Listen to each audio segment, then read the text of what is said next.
Тя обаче колко... Купила ли е това, бе? Пашко! Пъшки. Той много така... Здравейте, добре дошли!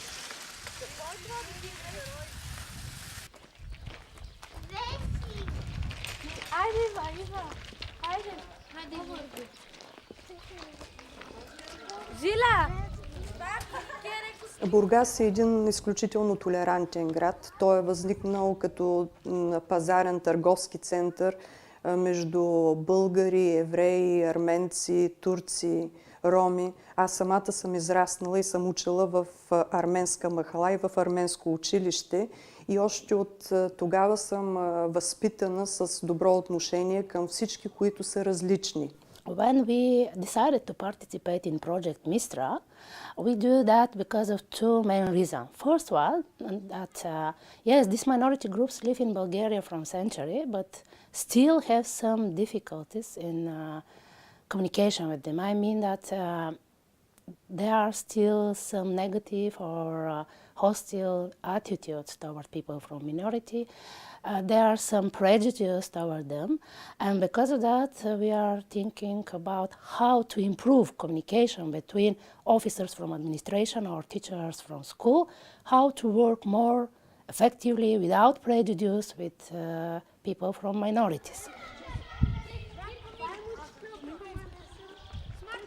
Кои трябва да бъдат най-важните стъпки за преодоляване на тези трудности? Един от въпросите, който си поставя всяко едно училище, всяка една институция. Когато се включих в проекта Мистра, изпълнявах длъжността началник на регионален инспекторат по образованието в област Бургас и като такава имах възможността да сформирам екип, който беше добре обучен за работа с малцинствата и по-точно за работа с роми. Според мен най-важната стъпка за преодоляване на тези трудности е намаляване на броя на неизвинените отсъствия.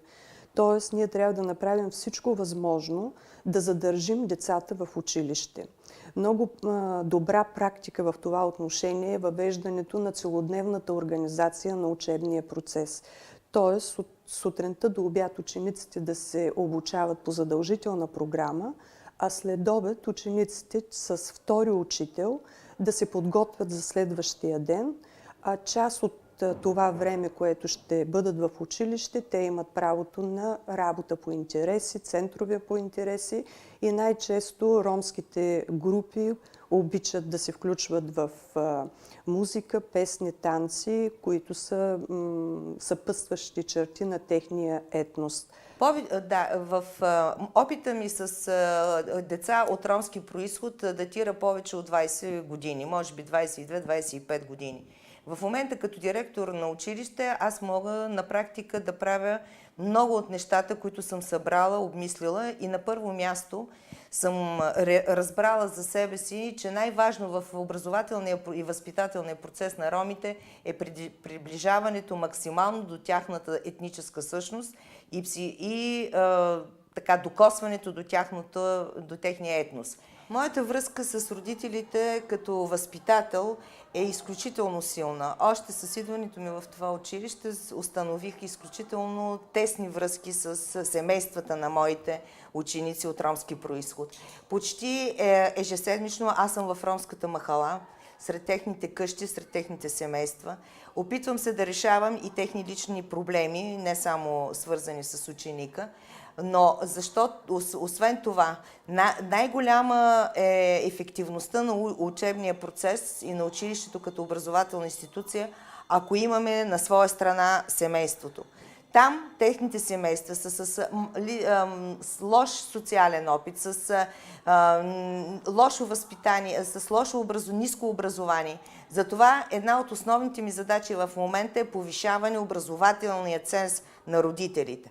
Само за една година, тази последната 2013 година, в нашето училище над 200 роми, възрастни роми, родители на мои деца, на наши деца, получават някаква степен на своето образование под различни форми на проекти и други.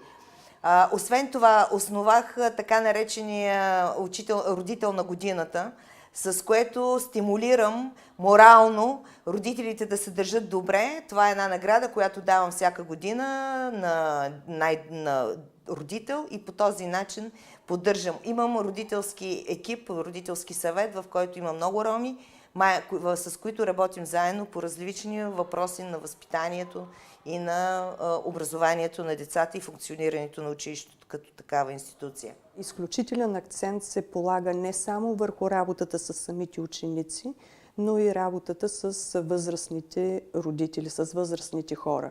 Ние тепърва образоваме и техните родители с цел възможност за получаване на работа, за кандидатстване на работа, за попълване на документи за работа на родителя. Работи се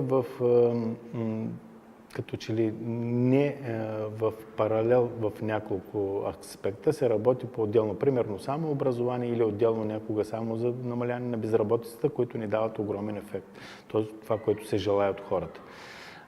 Нашето предложение, нали, то е залегнало в Националната стратегия за интеграция на ромската общност, е да се работи в 4 основни направления. Това са здравеопазване, заетост, жилищна политика и образование. Защото само един от това, което споменах от тези насоки, ако не се работи, пропада цялостната интеграция. Usually, working together this kind of different organization is hard because people from different organizations have different expectations, what to do or how to solve the problem. And the difficulties in this kind of work is to find some situation where every participant are satisfied from the solution and also to do work in the way that he thinks it have to be done. The other reason why we decided to participate in Project Mistra was our willingness to create a network from different public and private organizations who want to work together to solve different problems in social inclusion of people from Roma minority or other vulnerable groups.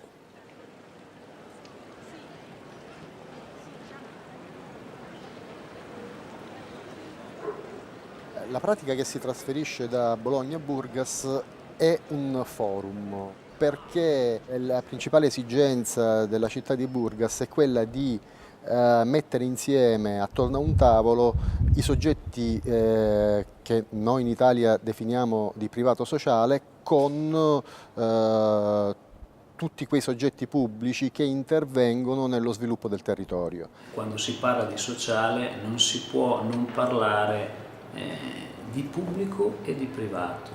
Che cosa vuol dire? Che nessuno dei due può permettersi di lavorare senza tenere presente l'altro. Questa è la prima regola. Per cui tutti i progetti che noi stiamo facendo, li stiamo facendo cercando di valorizzare il privato sociale. Ma il privato sociale, la forza del privato sociale è quella di arrivare alla persona. La forza invece del pubblico è quello di coordinare il privato sociale perché possa dare un migliore servizio alla persona.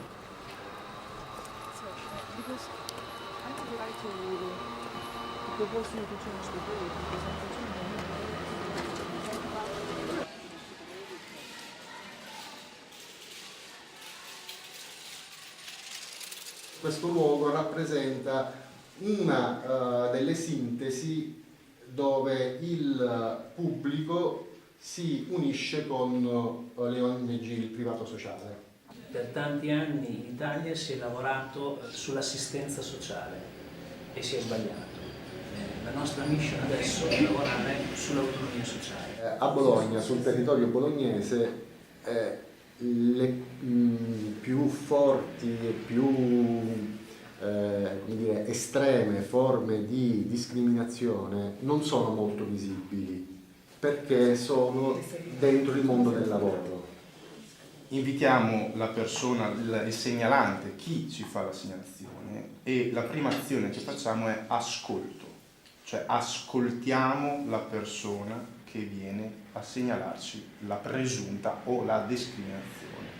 Una volta capito se si tratta di discriminazioni, Le azioni che possiamo intraprendere noi come nodo antidiscriminazione, come ASP Città di Bologna, sono la mediazione tra segnalante e discriminante, se si tratta di discriminazione.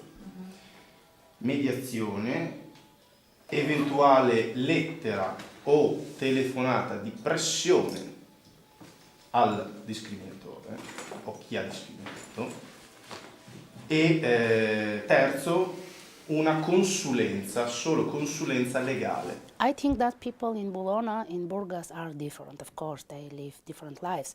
But I think that people in Bologna are more active. They know what they want and they ask for improvement of their life or their settlement. And I think that, of course, Bologna have more tradition in this way, people to be more active. Bologna in qualche modo è la sintesi di questa buona prassi, cioè Bologna tradizionalmente, cooperative, associazioni, quello che definiamo privato sociale, ha una funzione nevralgica nei processi di sviluppo del territorio. The problem or the difficulties in integration of minority is just one of part of our life. We have, of course, the same thinking about many problems. We expect they have to be solved by 1 or 2 persons or have to be solved forever. It's not possible. We have to think in a way how to be more open maybe to solve our problems or just to share together to find something new idea how to improve our life. But I think Bulgarians have tradition like this. We live years and years in situation when other people have responsibility for our life. They decided what we have to do, and we now have to learn how to change this point of view. That means we have to be more active, what we want or what we have to do to have better life together with all different people who live in Bulgaria.